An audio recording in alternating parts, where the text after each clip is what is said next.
Boa noite. Hoje a gente vai falar de novo com o David Lesondak, que é autor desse livro aqui, Fecha, Why It Is and Why It Matters. Um livro que eu recomendo super.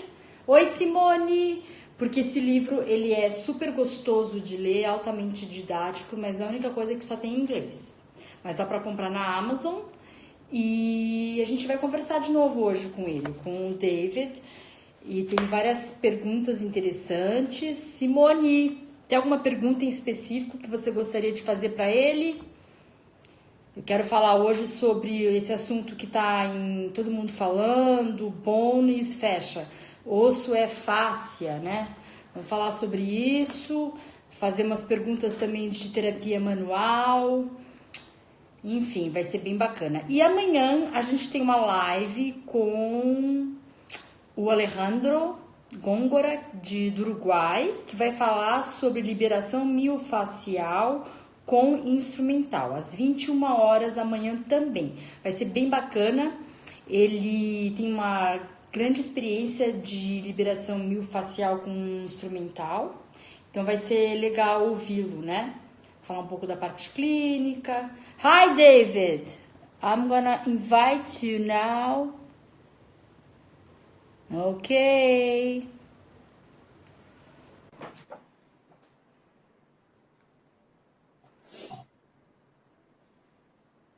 Let's wait. Então é isso. Então a gente tem hoje com o David. Hi! You're okay. You were sideways. Yeah, no, I'm good now. Hi. How are you? I'm doing great. It's great to see you, Anna. How are you? Great to see you too. I'm good. So I was talking about your book, Mm-hmm. and I was telling people in Brazil that they can get it in Amazon, right? Right. Okay. Both Listen, as a book and as Kindle. Mm-hmm. And Kindle, oh, okay. That Yeah. might be easier. We will have to do the same way like last time, and we will have to translate after you talk. Sure. Is that okay? All right. That's great. So, well, let's start then. Hoje a gente está aqui com o David, autor desse livro, tá? E esse livro você pode encontrar na Amazon ou no Kindle. E aí a gente vai falar um pouco do livro e vamos também falar sobre outras perguntas. David, there is a question that I really want to know because Okay. I have seen a lot of people talking about is bone fascia, and recently there was a lecture from Stephen Levin on YouTube saying that yes, bone is fascia. So Was that Stephen Levin or was it oh, he's from Ireland. John Sharkey. Yes. Yes, no, John Sharkey invited him to talk about Okay. this subject, and it was on YouTube, but it was Stephen Levin who was talking. Okay. So I need to see that. I would like to know your opinion. Eu estou perguntando pro David sobre se osso é fáscia, porque é um assunto que vem sendo falado muito ultimamente. E recentemente teve um vídeo no YouTube do Dr. Stephen Levin, que ele também falou que osso é fácil. So, what do you think about it? What do I think about it? I have to say my first reaction was, no, absolutely not. But I thought about it. I thought about it a little bit more. I need to find this video with Stephen that you mentioned. I will send to you. Yes, please. And here's the thing. So the ingredients of fascia are the same ingredients as those in bone. Bone has more calcium and calcium salts than fascia proper. But if you cut a bone down the middle, you'll see that it has grain, just like fascia has grain. It has the trabecula of the bone, which is like the grain in the fascia.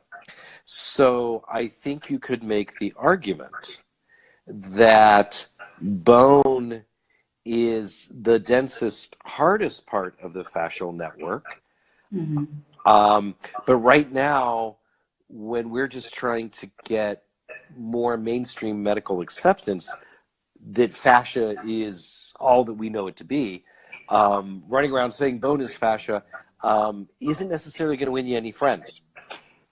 So I think it's an interesting concept. I'd like to hear it dissected in detail, but I'm certainly open to the possibility that that's true, but I'm not convinced yet. Ok. Então ele fala que ele tem pensado também sobre o assunto, se osso é fáscia. É um assunto interessante, ele não está totalmente convencido a respeito disso, mas que os ingredientes da fáscia são os mesmos ingredientes do osso. A única diferença é que o osso tem mais cálcio, mais sais minerais. Portanto, se a gente for pensar dessa forma, o osso também seria fáscia. Mas talvez, em termos de terminologia médica, talvez isso seja um problema, né? Mas ele está aberto a ouvir outras pessoas falarem a respeito e discutir o assunto. He was saying exactly the same thing that you are saying, that bone has the same ingredient of fascia. The only difference is that the extracellular matrix of bone is more dense, right? And it's more fibrous, and because of the salt, minerals, and also because of the calcium. Right. Right? Okay. So we're saying the same thing. Yeah. So yeah, it's an interest. We'll see where the jury lays down on this one, but it's nothing I'm going to be talking a lot. I'll acknowledge it as a possibility. Ok. Aí eu falei para ele que foi exatamente o que o Dr. Steven Levin falou, que o osso é fácil, tem os mesmos ingredientes, só que tem cálcio, tem sais minerais, e a substância extracelular do osso, ela é mais sólida, né? But would that make a difference in our practical, in our office, knowing if bone is fascia or not? Would that make a difference? You know what? That's a really good point. And if it doesn't have a practical value, come back screen. Then what really is the point? Now, I know that there are some, the idea that bone has some flexibility to it is an important thing. You have to turn your camera back. Sorry, hang on. A dog. Wait a minute. Is it a dog? No, it's not. Oh, wait a minute. Yeah, that's not a dog. Ai, gente, ele saiu. Vamos esperar ele entrar de novo. Mas ele estava falando que... Eu perguntei para ele o que vai mudar em termos práticos, né, no nosso consultório, saber se o osso é fáscia ou não, né? Então, aí ele estava falando exatamente isso. Que era uma boa pergunta e o que isso muda, de fato, em termos práticos. Porque também, se não tiver nenhuma alteração na nossa prática, qual é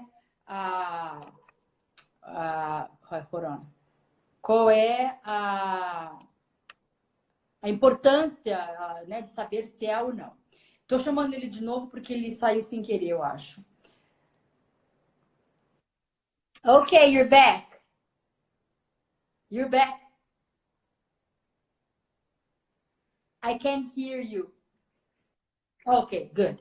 So, yeah, we stopped when you were saying that if it's not practical, why it matters so much.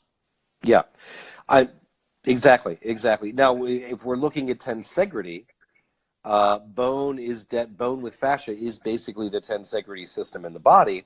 So I think saying bone is part of the fascial system has a potential value beyond just the idea of bone as fascia. Ok. Então ele falou assim, se nós formos pensar em termos de tensegridade, aí saber se o osso é fáscia ou não faz diferença. Ok. Okay. So what's next? So if we think if in tensegrity it would make a difference, because then we will imagine the bone fluctuating in the fascia, and that will modify pressure and compression. Is that right? Right. Correct. Aí eu perguntei para ele, por que na tensegridade isso seria um dado válido, importante? Porque se realmente o osso é fáscia, o osso seria considerado uma fáscia, portanto o osso estaria flutuando nessa fáscia e aí nós temos uma alteração de pressão e compressão. Ele falou que tá certo. So, let's go back to your book. Okay. And I was thinking about what chapter did you like to write the most? Voltando sobre o livro dele, eu estou perguntando qual é o capítulo que ele gostou mais de escrever and why, e por quê? All right. Chapter 2. Chapter 2. Mm-hmm. Fascia, tensegrity, and the cell. Why? Yes. Well, because I was in the zone. Okay. So I had been teaching at a conference out in Las Vegas, and I had to fly. I had a 4-hour plane ride to get home, so everything was fresh in my head, and I sat down on the plane, and I thought I was writing chapter 3. I thought I was writing the chapter on anatomy, and the fingers are flying, and I'm not worried about the references because I know they're there, so I just put a marker. And before I know it, I'm 2 pages into it, and I'm realizing I'm not writing the anatomy chapter, I'm writing the tensegrity chapter. And by the time I got off the plane, I had about 2,500 words done. And my God. And they did not really change. You know, a little bit here, a little bit there, but that pretty much stayed the same. Okay. So that was probably the most fun one to write because it just flowed. You know, and when you're in that flow, it's a wonderful place to be. Ok. Aí ele diz que o capítulo que ele mais gostou de escrever foi Fáscia, Tensegridade e a Célula. E ele escreveu voltando de Las Vegas durante o voo. E quando ele começou a escrever, ele pensou que ele estivesse escrevendo um capítulo 3 que fala sobre anatomia, mas aí ele percebeu que ele estava escrevendo sobre tensegridade. E simplesmente o assunto fluiu de uma forma gostosa e quando ele chegou no destino final dele, ele já tinha escrito todo o capítulo. So, why do you get excited to talk about tensegrity? Because it's a concept that still many people don't know about. And it's so fundamental to understanding how fascia affects the musculoskeletal body. And it takes conventional thinking about it and turns it on its head. And it's also something that in the classroom setting is very fun to demonstrate. And there's a couple of very simple experiments. In fact, they're at the end of chapter 2, which can give you a real ingrained feeling of what it is to relax your body via tensegrity or strengthen your body via tensegrity. And it's always fun to show that. Ok. E eu perguntei para ele por que ele gosta tanto do assunto tensegridade e ele diz que ele gosta muito porque é um assunto novo que muitas pessoas não conhecem. É um assunto que muda o conceito antigo que a gente tem sobre biomecânica. Ele fala que dar aula falando de tensegridade na prática é muito fun, é muito legal, é divertido. E que, em especial, no capítulo 2, que fala sobre tensegridade, ele tem uns exercícios onde a pessoa pode experimentar tensegridade num corpo relaxado e tensegridade num corpo fazendo força. E que ele acha que esses exemplos são bem interessantes. Ok. And which chapter was the most difficult one for you to write? Oh boy.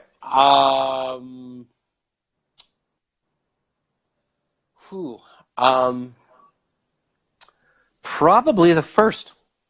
The first? Yeah. Because the first, which is, what is fascia? What's the deal? Why are we here, right? Because there's so much that you can say. And I would say that chapter 1 had to set the tone for the rest of the book, and I really wanted it to engage with you, the reader, and draw you in before I start bombarding you with lots of facts and names and things. So finding the right doorway took a whole weekend to just figure out where to start that first those first few paragraphs on chapter 1, and really bring the reader in.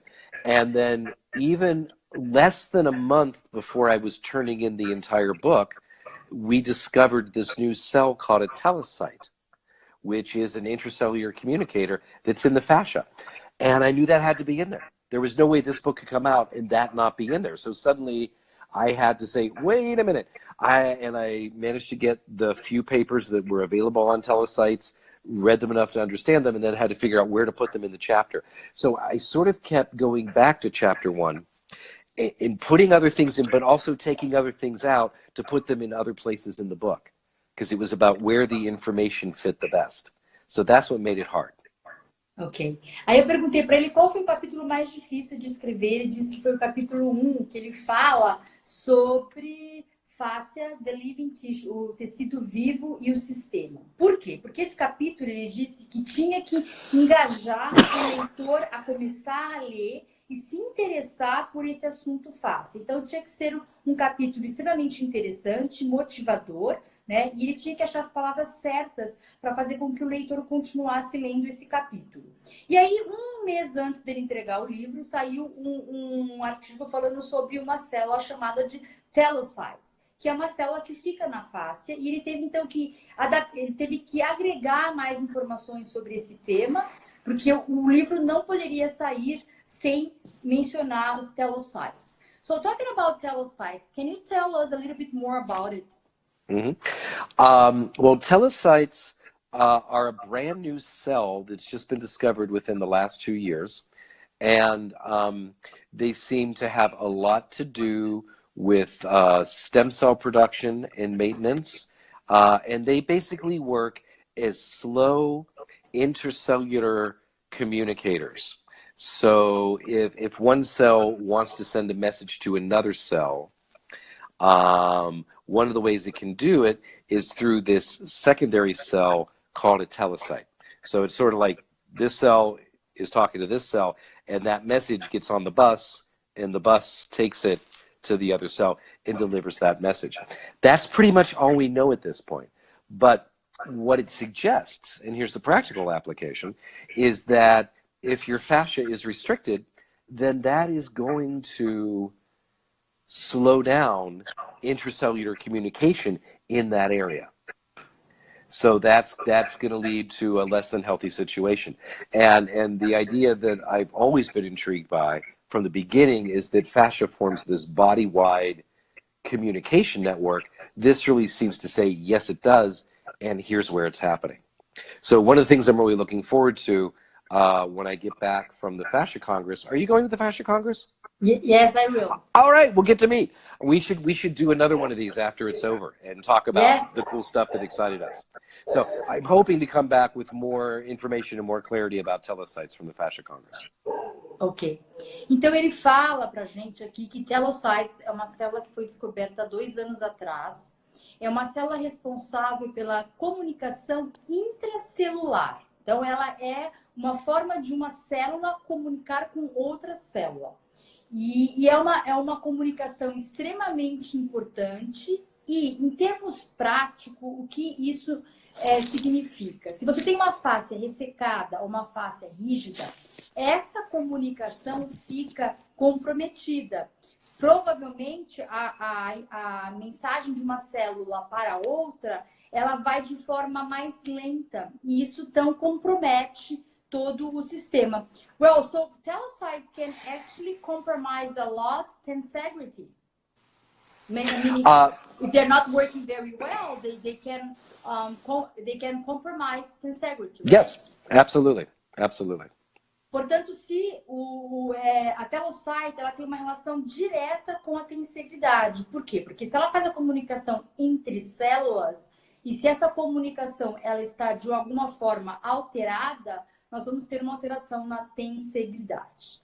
Okay, I just want to show people your chapter 2 and your practical exercise because I think they're very interesting. No capítulo 2 do David tem os exercícios práticos sobre tensegridade e são bem legais para a gente fazer com os nossos clientes para que eles entendam o que é o conceito de tensegridade. Ok.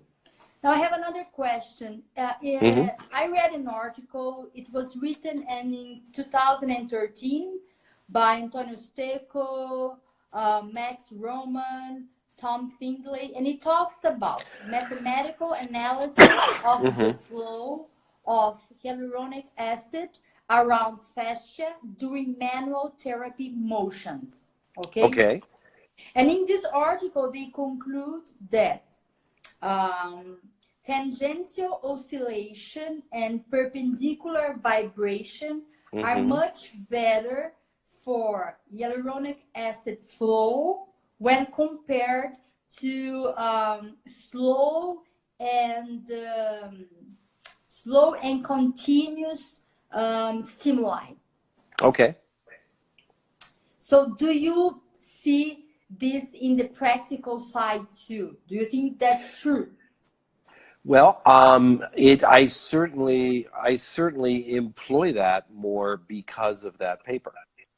So, it's not like when I'm working with somebody, we can stop and measure their hyaluronic acid production, but certainly we can get them up, and I do get them up, and I get them moving while we're working together.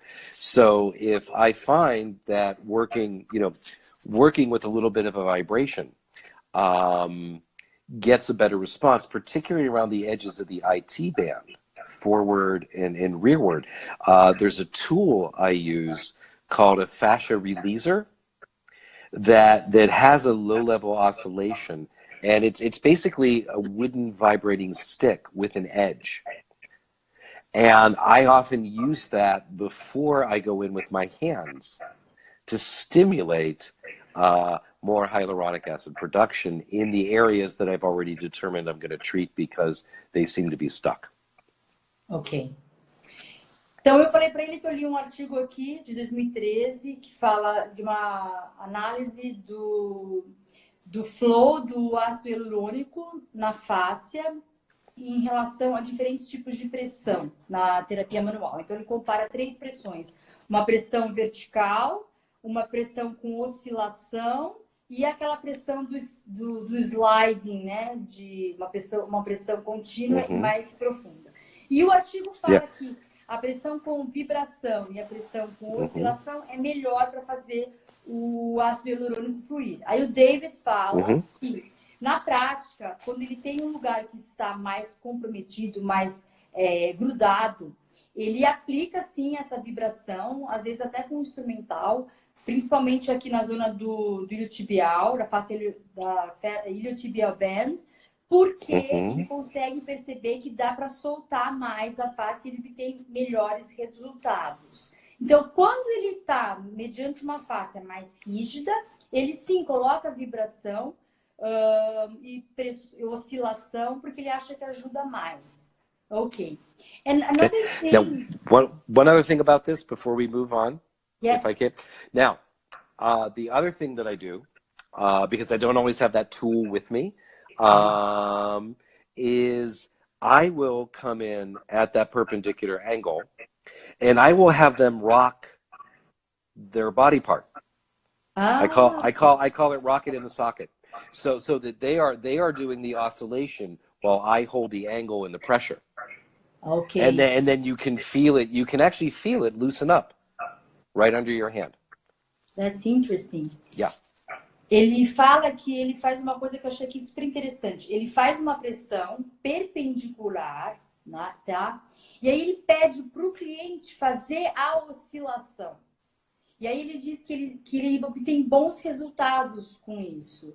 Quando o cliente faz a oscilação e ele mantém ali a pressão perpendicular. Can you write down for us the name of your instrumental that you use? Yes, I'll put it right in the comment section. Okay. Because this is an ongoing question about which pressure should be used, do we use vibration or not? So I think you clarify for us that. Another thing is that we know that fascia has a lot of sensorial receptors, and most of them are in the superficial fascia, right? So right. when we want to work proprioception, we should do then less, I mean, we should go more superficial than deeper? Mhm. Well, they're also found in the sliding areas between the muscles too. But deeper does not necessarily mean more profound, yes. So if you want to stimulate more proprioception, more rapid jostling movements superficially can be more effective than slow, deep, sustained work. Ok. Aí eu falei para ele que, como a gente sabe, a nossa face tem vários receptores sensoriais, grande parte estão na face superficial. Ele diz que sim, e também tem alguns que ficam nas áreas de deslizamento. Então, se a gente quer fazer um toque para estimular a percepção, ele diz que é mais importante fazer um toque mais superficial, com movimentos, com deslizamentos, do que fazer um toque mais profundo e com onde você onde você mantém aquela pressão. Então você vai mais para o superficial do que do profundo. Ok. There was a question here asking, is there a difference when we say tensegrity or biotensegrity? There is, and they are often used interchangeably. So tensegrity refers to any structure that adheres to the tensegrity principle. Biotensegrity refers specifically to living beings, the tensegrity principle of living organic beings. Okay. So tensegrity can refer to buildings and inanimate structures, but biotensegrity is specifically to living things. Ok. Tem uma pergunta aqui da Mônica, se existe uma diferença sobre tensegridade e biotensegridade. Ele diz que tensegridade é aplicada para qualquer estrutura. Pode ser um prédio, pode ser uma casa, qualquer estrutura a gente pode falar de tensegridade. Mas quando você fala de um ser que tem vida, aí é biotensegridade. Ok. Talking about different names for things, I want to know, what is the difference between densification and fibrosis? Okay. The difference between densification and fibrosis, fibrosis implies a lack of water content. So it's not just that there's a density to it, but that it's gotten dried out and hardened. Whereas a densification is just a buildup of excess fascial tissue where you may not want it. Okay. But fibrosis has an overabundance of collagen and less ground substance. Ele fala que pergunta a diferença de densificação e fibrose. Ele fala que fibrose existe uma falta grande de água. Então você tem muitas fibras de colágeno e pouca água. A densificação você tem mais tecido fibroso do que o que você gostaria. But densification can be easily reverted when compared to fibrosis, right? Correct. E a densificação pode ser mais facilmente convertida para o normal do que a fibrose. Então, a densificação a gente ainda consegue, com mais facilidade, voltar para um estado normal. Já a fibrose é um pouquinho mais difícil. But in both situations, do we have the myofibroblast?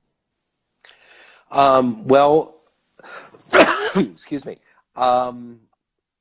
I don't know. I specifically myofibroblast in both situations. I don't know. I would speculate that we have myofibroblasts in densification, but not necessarily fibrosis, but I'm not sure. Ok. Perguntei se a gente tem mais presença de miofibroblasto em densificação do que em fibrose, e ele disse que ele não sabe. Ok. That'll be a good question for Berlin. Yes. So, about Berlin, let's talk about Berlin. Okay. What do you think is gonna be The Jew of the Congress. What subject? I don't know, but I'll tell you what I'm excited about. And there's two things. One is the workshop on Tuesday on interoception and on interoception, because that's still something that, it's weird, but I'm seeing more and more people in my practice with, I want to say, sensory nervous system disorders, with interoception problems. They feel things.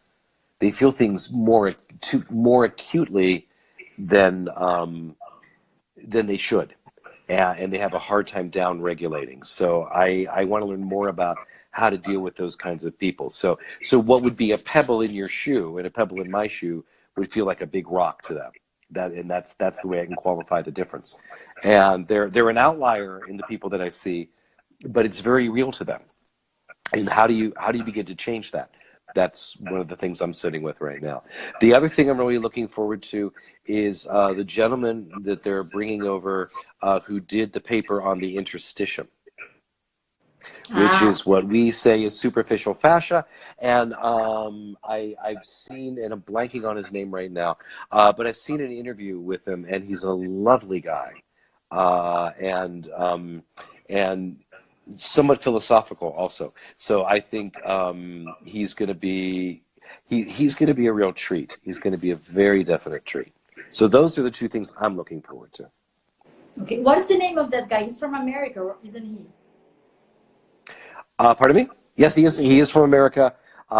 He's up in New York City, and I'm just completely blanking on his name right now. I'm sorry. Okay. I could go on my laptop and find it, but no problem. Eu perguntei para o David no Congresso de Berlim o que ele acha que vai ser a menina dos olhos no Congresso. E aí ele diz que o que ele está muito animado e motivado para ver, interessado, é, número 1, o workshop que fala sobre interoception.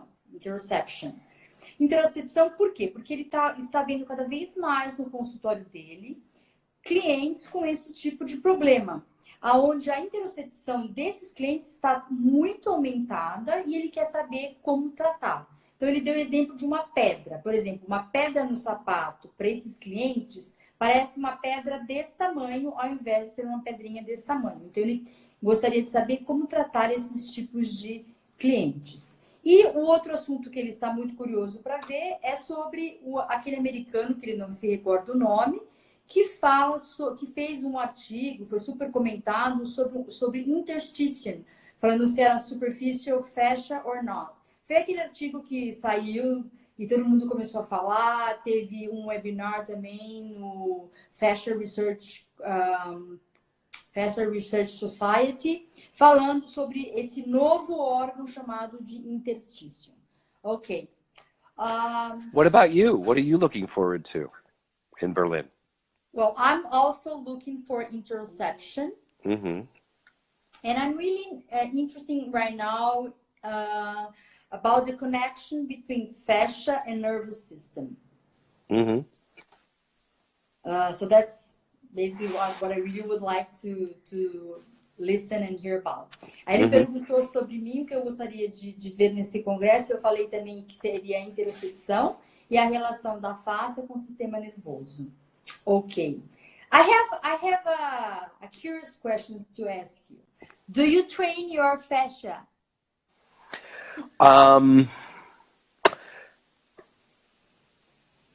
Not as specifically as maybe I should. Mm-hmm. My primary mode of any kind of physical activity or training is yoga and yoga-based things. Also, I'm lucky in that being that I'm a manual therapist, I get to use my body on a daily basis. So if I've got somebody on my treatment table, I could be in a lunge. Very often, I am in a lunge. So if I'm in a lunge, I get to leverage more power from my hips through my arms, technically. But I can also check in my own biotensegrity in the moment. And I can actually adjust or give myself little mini treatments while I'm giving other people the full treatments. Because it's like, oh, my left heel is a little bit stiff this morning. What little change could I make in my lunge that would maybe soften that up a little bit? Or could I even, if I'm doing some more rocking rhythmic things for my patient, could I do little mini bounces for my feet arches and things like that? So I'm always looking for clever little ways to steal little mini treatments for me during my workday. And that's very nice. Well, yeah, it is. The reason I ask you this is because after I started studying fascia, I really got aware that I should do different kinds of movements, explore more directions in my exercises, and I've been really concerned about this. So even when I work out, I'm really concerned about these things. Então, eu perguntei para o David se ele treina a fáscia dele. E aí ele disse que, assim, não como ele gostaria, mas ele faz yoga. E uma coisa interessante é que quando ele vai tratar de um cliente dele, ele está sempre muito consciente do corpo dele, onde ele tem mais restrição ou não. E ele aproveita esse momento onde ele tem que fazer... usar o corpo dele como uma alavanca para tratar o cliente, para fazer alguma manobra, ele usa esses movimentos também para se autotratar. Então, de repente, ele faz um balanceio aqui, aí ele sente que o pé dele, o tornozelo, está mais rígido, então o que ele tem que fazer para soltar mais? Então, ele usa de exercícios inteligentes quando ele está tratando dos seus clientes para poder também se autotratar. Very nice.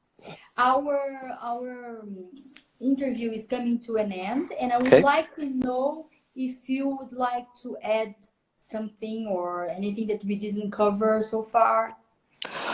No. There's no new thing that I'm really burning to talk about right now. I'm looking forward to getting really, really stimulated about a month from now.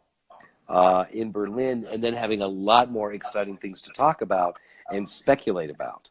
So let's make a plan to do this sometime after the Fascia Congress if you're into it, and we can have a little back and forth discussion.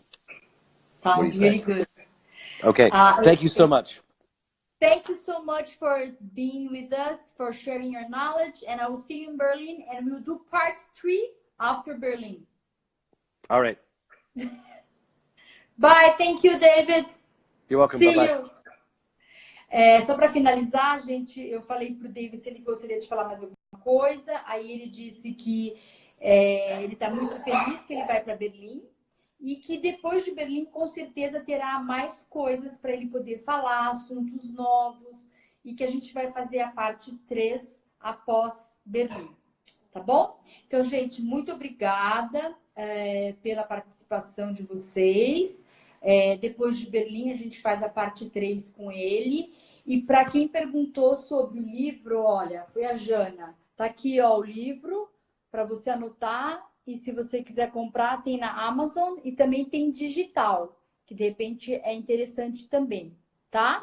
Tem altas figuras, é super ilustrativo, eu recomendo muito. É bem didático, eu já li várias vezes e adorei, tá?